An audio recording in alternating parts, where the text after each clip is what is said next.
بسم اللہ الرحمن الرحیم الرحمن علم القرآن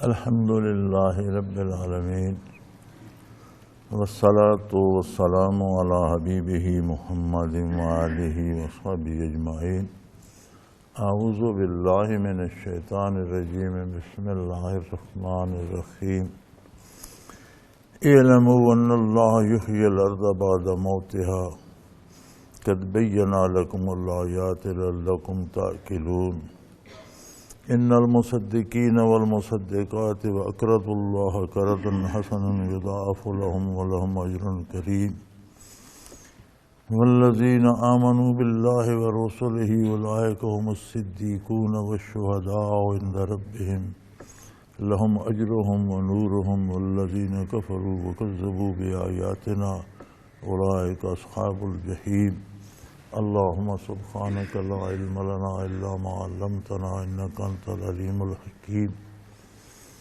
رب اشرح لی صدری ویسر لی امری واحلل عقدۃ من لسانی یفقہوا قولی رب زدنی علما مولایا صلی وسلم دائما ابدا علی حبیبک خیر الخلق کلہم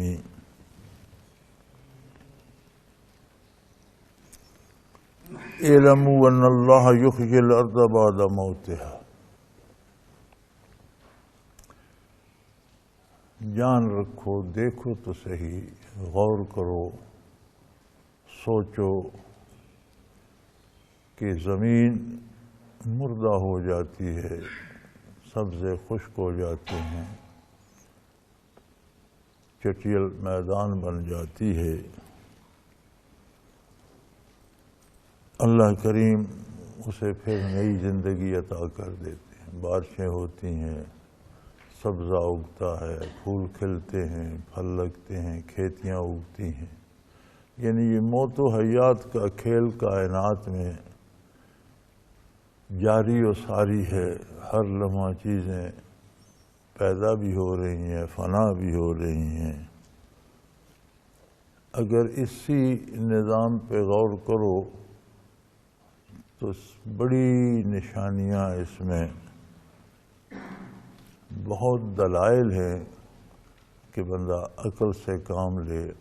ایک ایسا نظام ہے جو بغیر کسی تعطل کے، بغیر انقطاع کے، بغیر رکے چل رہا ہے، چیزیں بن بھی رہی ہیں، فنا بھی ہو رہی ہیں۔ کون ہے جو اسے چلا رہا ہے؟ یہ عظمت الہی پہ گواہ ہے۔ ان المصدقین والمصدقات واقرضوا اللہ قرضا حسنا، جو لوگ اللہ کی راہ میں کام کرتے ہیں، جو نعمتیں ان کے پاس ہیں انہیں اللہ کے حکم کے مطابق خرچ کرتے ہیں، صدقہ کرتے ہیں۔ صدقہ و خیرات کیا ہے؟ کسی بھی چیز کو اللہ کے نام پر خرچ کرنا۔ تو کردار سارا ہی اگر اللہ کے حکم کے مطابق ڈھل جائے تو ہر کام نیکی، ہر کام عبادت اور ہر کام صدقہ بن جاتا ہے۔ تو ایسے مرد اور نیک اعمال کرنے والی عورتیں، ایسا ہے ان کا معاملہ جیسے وہ اللہ کو قرض دے رہے ہیں۔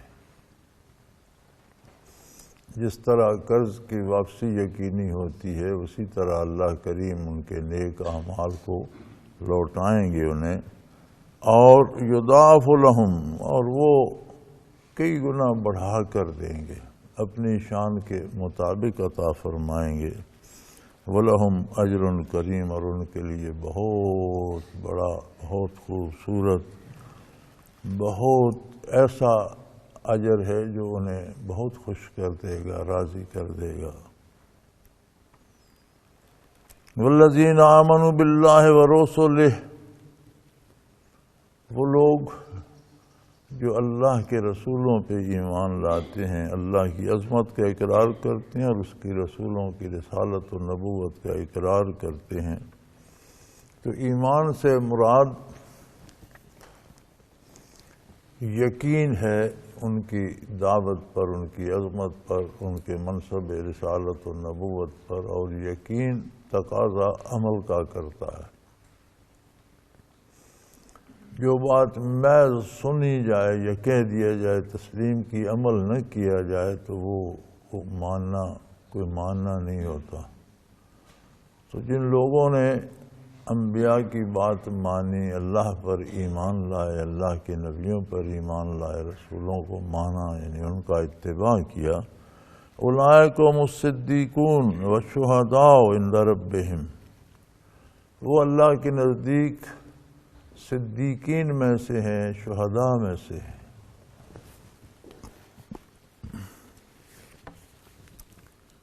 جس طرح ظاہری دنیا میں ہر ایک میں حیات ہے، سب زندہ ہیں، ایک بالکل لاغر و لاچار ہے، خود پانی بھی نہیں پی سکتا، چارپائی پہ پڑا ہے، کوئی اسے پانی پلائے، لیکن زندہ ہے، اسے بھی زندہ کہتے ہیں۔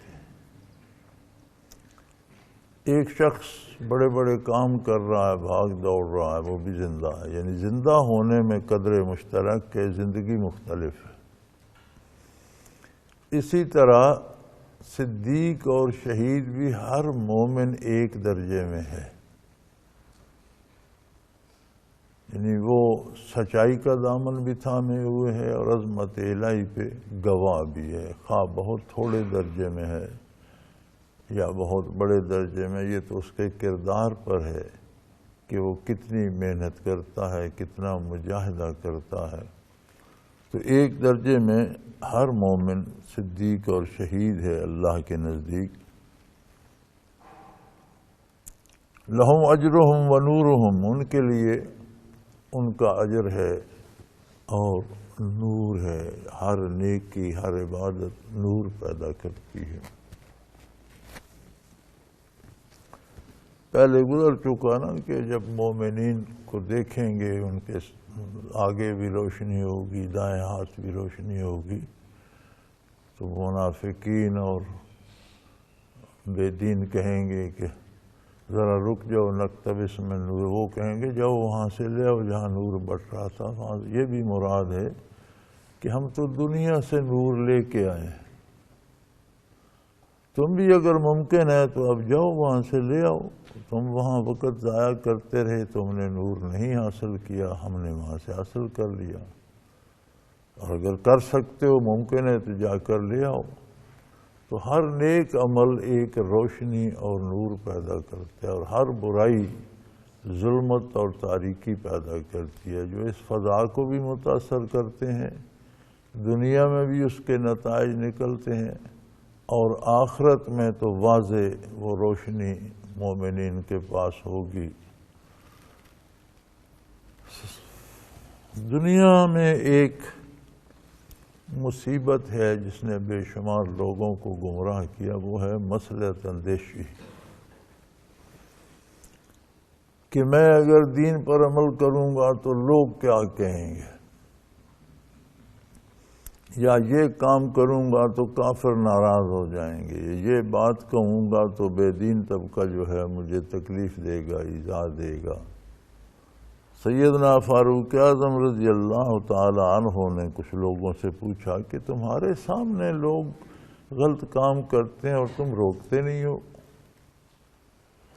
تو انہوں نے عرض کی امیر المومنین، لوگوں کے شر سے بچنے کے لیے ہم خاموش رہتے ہیں۔ تو فرمایا تم پھر صدیق اور شہید نہیں ہو، اگر تم برائی پہ خاموش رہتے ہو تو پھر صدیق اور شہید نہیں ہو۔ تو ہر مومن ایک درجے میں اسے صداقت بھی اور شہادت بھی نصیب ہے، اگر وہ اللہ کی اطاعت کرے اور مصلحت اندیشی نہ کرے۔ دین کے سارے ارکان تب چھوٹتے ہیں جب انسان مصلحت اندیشی کا شکار ہوتا ہے، دنیاوی طور پر جمع تفریق کرتا ہے کہ ایسا کرنے سے کافر خوش ہوں گے اور ایسا کرنے سے ناراض نہ ہو جائیں. لہم اجرہم و نورہم، تو انہیں اللہ کریم اجر بھی دیں گے، بہت بڑا معاوضہ بھی دیں گے اور نور عطا فرمائیں گے. والذین کفروا وکذبوا بآیاتنا اولئک اصحاب الجحیم. دوسرا طبقہ وہ ہے جنہوں نے کفر کیا، اللہ کی آیات کو نظر انداز کر دیا، انکار کر دیا، وہ دوزخ کے رہنے والے ہیں، جہنم کے باسی ہیں. اعلموا انما الحیات الدنیا لعب و لہو و زینت و تفاخر بینکم و تکاثر فی الاموال والاولاد کمثل غیث اعجب الکفار نباتہ ثم یہیج فتراہ مصفرا ثم یکون حطاما وفی الآخرۃ عذاب شدید و مغفرۃ من اللہ ورضوان وما الحیات الدنیا الا متاع الغرور.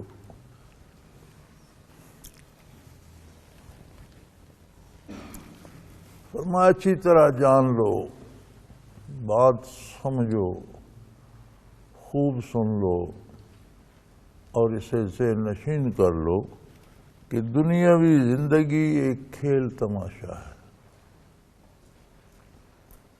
محض فضول کام ہے اگر اللہ کے حکم کے مطابق نہ کیا جائے. ہم دنیا میں دیکھتے ہیں کہ بچپن میں بڑے شوق سے ہم کھیلا کرتے تھے، چھوٹے چھوٹے گھر بناتے تھے، پھر کوئی ایک سپاہی بن جاتا، ایک چور بن جاتا، یا کوئی طرح طرح کی کھیلیں بچے کھیلتے تھے. کوئی گلی ڈنڈا کھیل رہا ہے، کوئی گیند سے کھیل رہا ہے. جب آدمی جوان ہوتا ہے تو اسے وہ بچپن کے سارے کام فضول لگتے. اس میں کیا رکھا ہے؟ جب بڑھاپا آتا ہے تو جوانی کی حرکتیں فضول لگتی ہیں کہ خواہ مخواہ وقت ضائع کیا، ان کاموں کا کیا فائدہ تھا. مرنے کے بعد پتہ چلے گا کہ دین کے خلاف جتنی زندگی گزاری ہے محض ایک تماشا تھا، وقت ضائع کیا کچھ بھی نہیں. اس کی مثال ظاہری زندگی میں موجود ہے. آدمی غور کرے تو جو کھیل وہ بچپن میں کھیلتا تھا اور کہانیاں سناتا تھا اور تماشے رہتے تھے اور بڑا مصروف ہوتا تھا، ماں باپ پکڑ کر کپڑے بدل رہے ہیں، کھانا کھلا رہے ہیں، پھر جا کر میلے کر لیے، پھر کہیں مصروف ہو گئے، کھانے کی بھی فرصت نہیں. جب جوان ہوتا ہے تو وہ ساری باتیں اسے فضول لگتی ہیں کہ دیکھو کیسی فضول سی باتیں تھیں. اسی طرح جوانی کی حرکتیں بڑھاپے میں جا کر سمجھ آتی ہے کہ یہ تو وقت ضائع کیا، فضول باتیں تھیں. موت کے بعد پوری زندگی کی سمجھ آ جائے گی کہ یہ تو سارا کھیل تماشا ہی تھا. کھیل وقتی طور پر ہوتا ہے، ختم ہو گیا، بات ختم ہو گئی. یہ محض ظاہری زیب و زینت اور ایک دوسرے پر فخر کرنے کے لیے ہے. جیسے کھیل اب دیکھو بڑے مقبول کھیل ہیں آج کل، کرکٹ، ہاکی وغیرہ. ایک جیت گیا ایک ہار گیا، جو جیت گیا وہ بڑے فخر سے سینہ تان کے پھرتا ہے جیت گیا. جو نتیجہ کیا ہوا؟ آخرت میں اس کا کیا اثر ہوگا؟ انسان کی ابدی زندگی پر اس کا کیا اثر ہوگا؟ کچھ بھی نہیں. کھیل تھا، وقتی طور پر تھا، ہم جیت گئے، بڑا سینے پر ہاتھ مارا، میرے پاس اتنی دولت ہے، میرے اتنے بیٹے ہیں، میرے اتنے مکان ہیں، میری اتنی زمین ہے، میری اتنی جائیداد، میرا اتنا عہدہ ہے، میرے پاس اتنے اختیارات ہیں. لیکن جب موت آتی ہے تو سب کچھ ختم ہو جاتا ہے. جیسے کھیل ختم ہو گیا، اس کے بعد اس کا کوئی اثر نہیں ہے. تو یہ دنیا کی زندگی جو ہے یہ کھیل تماشا ہے. یہاں یہ دیکھ لینا چاہیے کہ دنیا ہے کیا، دنیا کسے کہتے ہیں. کیا کوئی امیر آدمی ہے تو وہ دنیا دار ہے، یا کیا کوئی دولت مند ہے تو وہ دنیا دار؟ فرمایا چیست دنیا از خدا غافل بدن، نئے کماش و نکراؤ فرزند و زن۔ مالدار ہونا، صاحب اولاد ہونا، بڑا خاندان ہونا، مال و دولت ہونا، زمین و جائیداد ہونا، بڑا عہدہ ہونا، حکومت و سلطنت ہونا، یہ دنیا داری نہیں ہے۔ دنیا داری اللہ سے غفلت کا نام ہے۔ اللہ کے حکم کے مطابق شرعی حدود کے اندر حلال اور جائز کمائے، زیادہ کما لے۔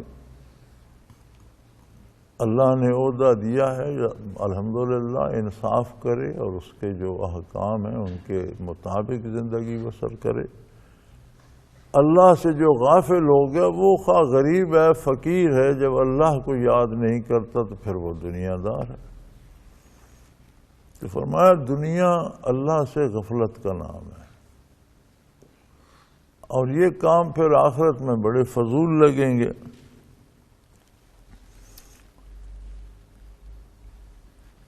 زینتم و تفاخر بینکم و تکاثر فی الاموال والاولاد۔ دنیا تو یہی کچھ ہے کہ کوئی مال پہ فخر کرتا ہے، کوئی اولاد پہ فخر کرتا ہے، کوئی اپنے عہدے پہ فخر کرتا ہے، لیکن جب موت آتی ہے تو نہ عہدہ رہتا ہے، نہ مال و دولت کام آتا ہے، نہ اولاد کام آتی ہے، سب کچھ چھوٹ جاتا ہے۔ کمثل غیث اعجب الکفار، جیسے بارش ہوتی ہے تو ناشکر گزار لوگ بھی، انکار کرنے والے بھی، کافر بھی بڑے خوش ہوتے ہیں۔ بڑی بارش ہوئی ہے، بڑی فصلیں ہوں گی، بڑے پھل لگیں گے، بڑی آمدن آئے گی۔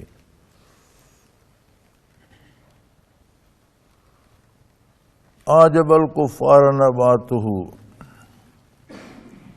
اور جب بارشیں ہوتی ہیں خوب کھیتیاں پھلتی پھولتی ہیں، پھل پھول لگتے ہیں، تو ناشکر گزار اور کفر کرنے والے لوگ بھی بڑے خوش ہوتے ہیں کہ بڑی آمدن آئے گی، بڑی فصلیں ہوں گی، بڑی کھیتیاں ہوں گی۔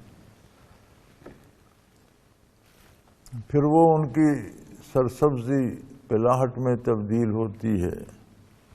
ثم یکون حطاما، پھر وہ خشک ہو کر ٹوٹ پھوٹ کر پھر خاک میں مل جاتی ہیں۔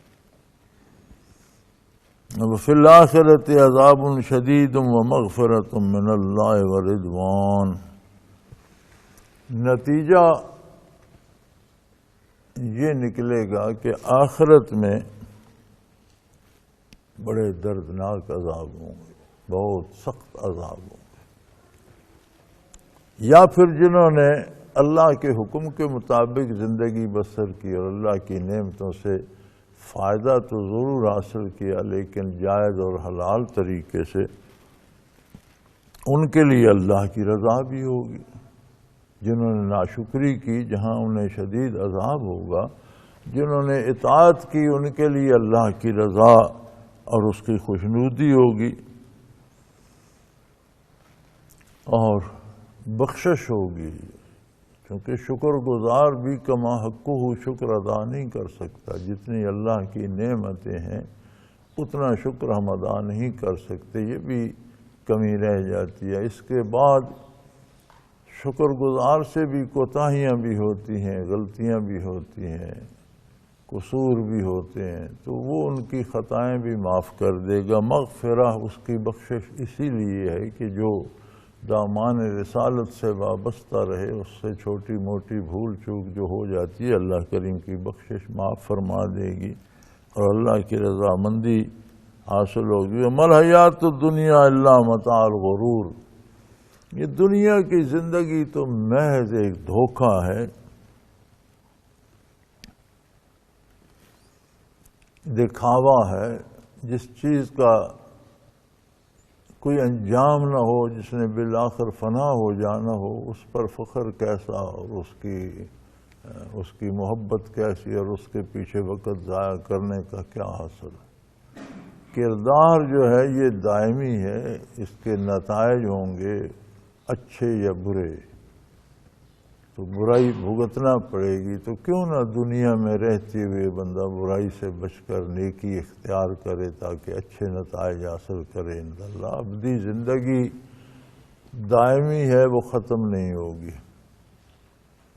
جو جہنم میں چلا گیا تو نہ وہ خود مرے گا، نہ جہنم ختم ہوگی، نہ کبھی عذاب ختم ہوں گے۔ جو اللہ کی بخشش کو پا گیا اسے بھی ہمیشہ کی حیات بھی نصیب ہوگی، نعمتوں کو بھی دوام ہوگا۔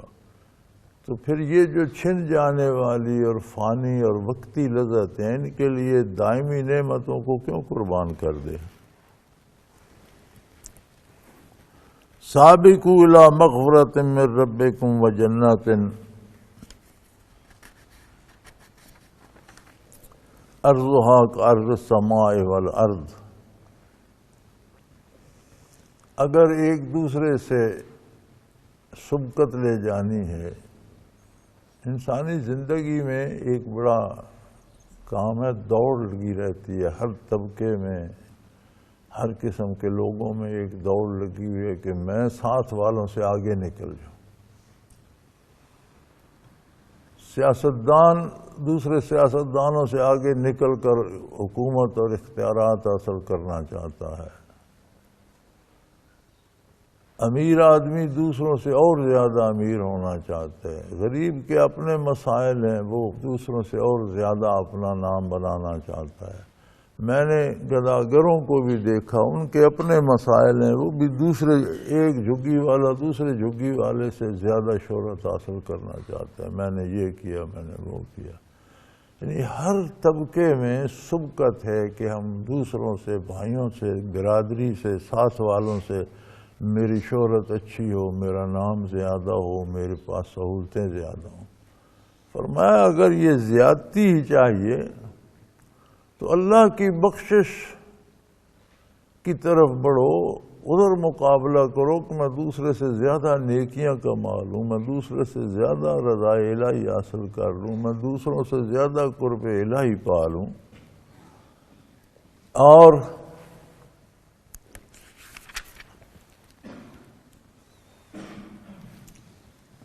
جنت کا مقابلہ کرو کہ میں جنت میں دوسرے سے اعلیٰ مقام پا لوں، دوسرے سے اعلیٰ گھر ہو میرا، دوسرے سے اونچا مقام ہو میرا۔ اس میں مسابقت اس میں کرو، آخرت کو جیتنے میں مقابلہ کرو کہ میں اس سے زیادہ مجاہدہ کروں، میں اس سے زیادہ نوافل ادا کروں، میں اس سے زیادہ حلال حرام کی تمیز کروں، میں اس سے زیادہ اللہ کی راہ میں خرچ کروں، میں اس سے زیادہ حلال ذرائع اختیار کروں تاکہ آخرت میں اس سے آگے نکل جاؤں۔ یہ ہے سبقت، اس میں محنت کرو۔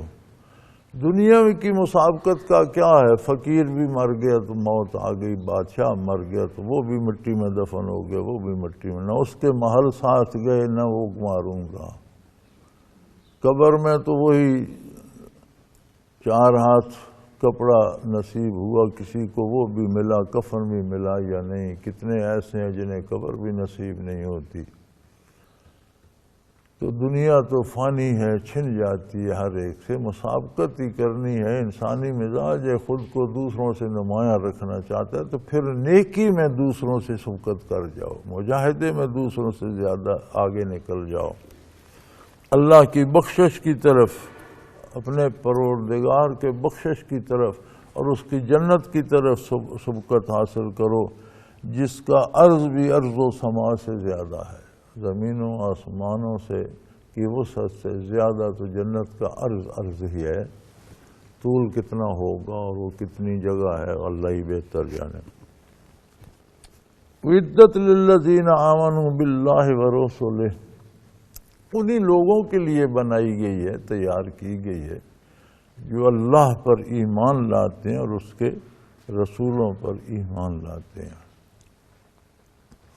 یعنی جو اللہ کو مان کر اس کی اطاعت کرتے ہیں۔ اللہ کو اللہ ماننا تب ہے جب ہر کام میں اس کی اطاعت کی جائے، نبی کو نبی ماننا تب ہے کہ ہر کام میں اس کی اطاعت کی جائے۔ تو نہ بات نہ عمل نہ کرنا تو نہ ماننے کے برابر ہے۔ زبانی کہتا رہے میں مانا اور عمل نہ کرے تو وہ تو نہ ماننے کے برابر ہے۔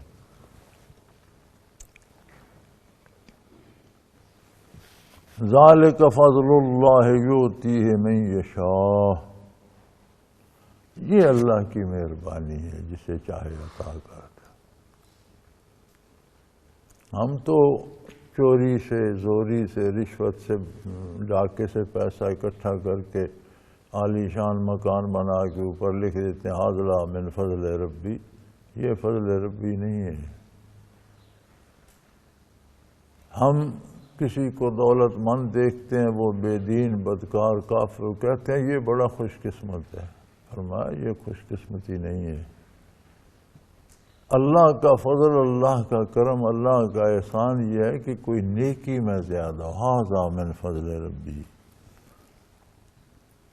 ذالک فضل اللہ، یہ اللہ کا فضل ہے کہ کوئی نیکی میں سبقت لے جائے، کہ ایمان و یقین میں اس کا درجہ زیادہ ہو، اعمال میں سبقت لے جائے۔ وہ جسے چاہتا ہے اپنا کرم عطا فرماتا ہے، توفیق عطا کر دیتا ہے۔ واللہ ذو الفضل العظیم، وہ بہت بڑے کرم کا مالک ہے، وہ اتنا عطا کرتا ہے کہ بندہ سوچ نہیں سکتا۔ جتنا انسان عمل کرتا ہے وہ تو اپنی حیثیت کے مطابق کرتا ہے، لیکن اس کا بدلہ جو اللہ کریم عطا فرماتے ہیں وہ بندہ سوچ بھی نہیں سکتا کہ اتنا زیادہ، اتنا بڑا کر کے عطا فرمائیں گے۔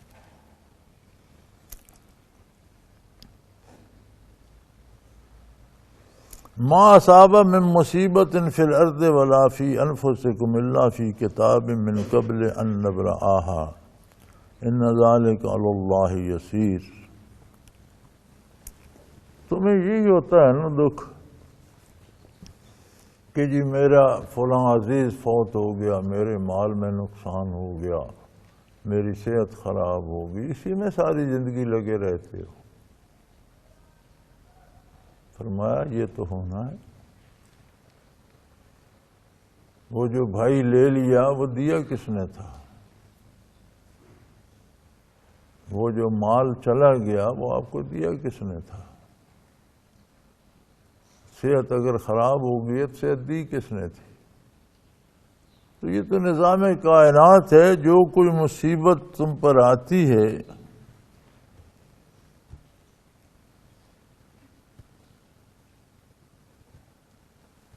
کوئی زمین پہ مصیبت آتی ہے، زلزلہ آتا ہے، خشک سالی آتی ہے، قحط آتا ہے، سیلاب آ جاتے ہیں، فساد ہو جاتا ہے، لڑائیاں ہو جاتی ہیں، یا تمہاری ذات پر کوئی مصیبت آتی ہے، فی انفسکم، پورے ماحول پہ مصیبت آتی ہے، یہ تمہاری ذات پہ آتی ہے، الا فی کتاب من قبل ان نبرأہا، تو اس کے واقع ہونے سے پہلے یہ لوح محفوظ میں موجود تھی۔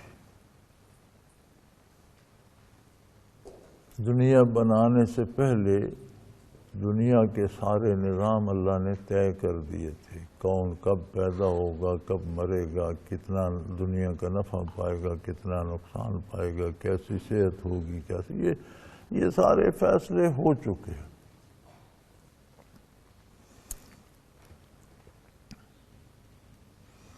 اور اللہ کے لیے تو یہ کچھ مشکل نہیں تھا کہ دنیا بنانے سے پہلے نظام کائنات کے فیصلے کر دے۔ اپنے آپ پر غور کرو، کوئی شخص کارخانہ بناتا ہے، کروڑوں اربوں روپے صرف کر کے مشینری کبھی ملک سے خریدتا ہے، کبھی باہر سے منگواتا ہے۔ اس نے کیا پہلے سے طے نہیں کر رکھا ہوتا کہ اس میں اتنا مال بنے گا، اتنا خام مال اس میں لایا جائے گا، اتنا مال اس سے نکلے گا، اتنا منافع ہوگا؟ اس کے اندازے غلط بھی ہو سکتے ہیں، لیکن ہر کوئی وہ اندازہ کر کے کام کرتا ہے۔ اللہ کریم نے جب کائنات بنائی تو اس کے اندازے غلط، اس کے فیصلے غلط نہیں ہوتے، اس نے صحیح طے کر دیا۔ تو پھر جو مال چلا جاتا ہے اس پر آنسو بہانے کی بجائے یہ سمجھو کہ وہ تمہارا تھا ہی نہیں، اسے جانا ہی تھا۔ جو چیز چلی جاتی ہے تو سمجھ لو کہ اسے جانا ہی تھا، وہ تمہاری نہیں تھی، جس کی تھی وہ لے گیا۔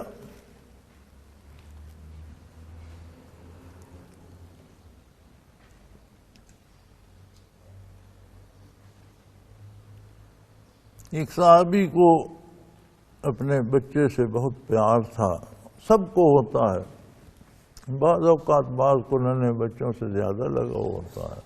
5 4 6 سال کا بچہ تھا، وہ گھر پہ نہیں تھے، کہیں باہر تھے، واپس آئے تو بچہ فوت ہو چکا تھا، 1 آدھ دن بیمار ہوا، فوت ہو گیا۔ ان کی بیوی نے اسے نہلا دھلا کر لٹا کر چادر دے دی۔ واپس آئے تو کھانا وانا تیار کر کے رکھا، رو پیٹ نہیں رہی تھی ماحول کے مطابق، ہنسی خوشی انہیں ریسیو کیا، بٹھایا، آرام سے ہاتھ منہ دھلایا، کھانا آگے رکھا اور ان سے پوچھا، جب وہ کھانا کھا چکے تو پوچھا کہ مجھے ایک بات تو بتائیں، مجھے بڑی خلش ہو رہی ہے۔ کیا؟ کہ کوئی بندہ ہمیں کوئی چیز دیتا ہے، دولت دیتا ہے، پیسے دیتا ہے یا کوئی شے دیتا ہے تو ہم اس سے استفادہ کرتے ہیں، پھر وہ اپنی چیز مانگ لیتا ہے تو کیا اسے واپس کر دینے کے بعد ہمیں بڑا دکھ لگنا چاہیے یا واپس نہیں کرنی چاہیے؟ تو انہوں نے فرمایا یہ کیسے ہو سکتا ہے، جس کی چیز ہے اسے واپس لے، اسے واپس دینی چاہیے۔ تو فرمایا پھر دے کر ہمیں دکھی ہو جانا چاہیے، رونا پیٹنا چاہیے۔ انہوں نے کہا اس میں رونے پیٹنے کی کیا بات ہے، اس کا احسان ہے، جتنا عرصہ اس نے دی تم نے فائدہ اٹھا لیے تو اس کا احسان ہے۔ تو انہوں نے کہا پھر وہ بیٹا اللہ نے دیا تھا، اس نے لے لیا۔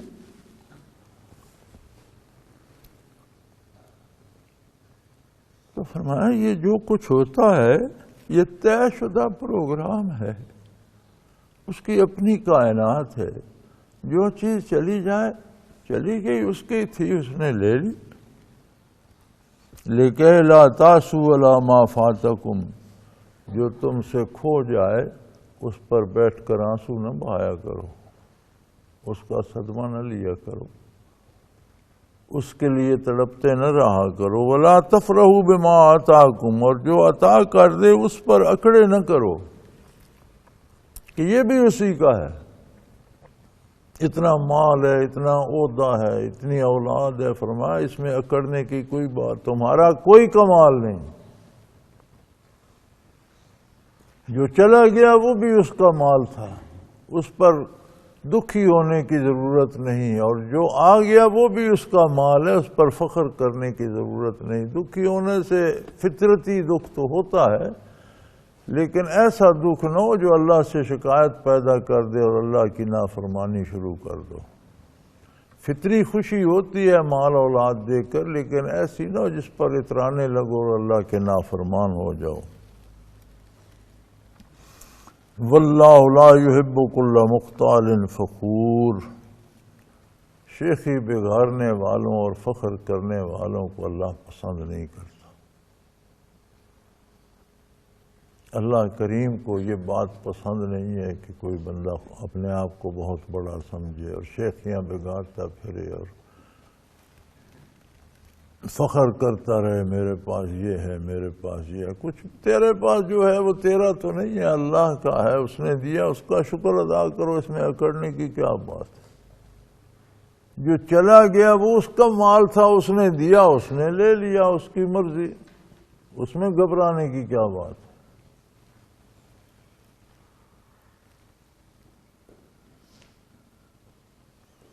الذین یبخلون ویأمرون الناس بالبخل ومن یتول فإن اللہ هو الغنی الحمید۔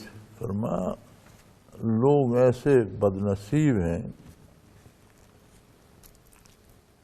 کہ دکھ آئے تو بھی اللہ سے روگردان ہو جاتے ہیں، اور آسانی آئے تو بھی نافرمانی شروع کر دیتے، یعنی ان کا نتیجہ فخر میں اور اکڑ میں اور اپنی بڑائی میں آ جائیں گے اور اللہ کی نافرمانی کی طرف چلے جائیں گے۔ یا کوئی چیز چلی گئی تو آنسو بہاتے رہیں گے، روتے رہیں گے اور اللہ کی یاد بھلا دیں گے، اور بڑے بڑے عجیب عجیب جملے سننے کو ملتے ہیں، جی ہمارا اللہ کیا کر رہا ہے، جی ہمارے ساتھ تو اللہ نے یہ کر دیا، جی ہمارا تو عجیب بات ہے۔ فرمایا یہ اس کی کائنات ہے، اس کا نظام ہے، ہر چیز تمہارے پاس امانت ہے، جو دی ہے اس پر شکر کرو، جو لے لیا پھر شکر کرو، اس کی مہربانی، اس کا اپنا مال تھا، اس نے لے لیا۔